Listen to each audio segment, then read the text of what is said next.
Welcome to Penrose Learning, where we make understanding easy. In this video, I will explain how to use Feral Leap Wolverine.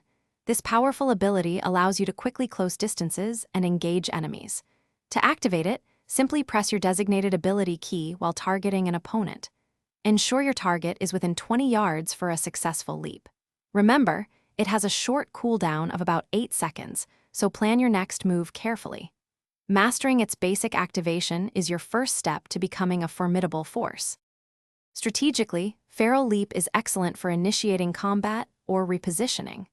It allows you to instantly cover significant ground, catching opponents off guard. The initial impact can also interrupt crucial enemy abilities, giving you a tactical edge.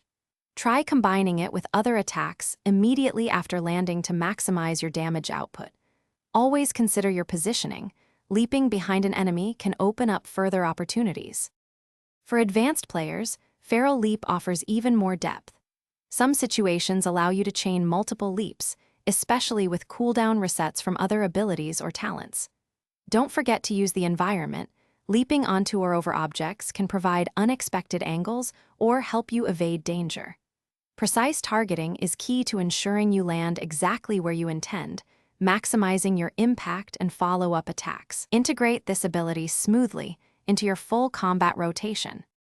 To truly master Feral Leap, it's important to avoid common pitfalls. Never waste this valuable ability on targets that are clearly out of its 20-yard range.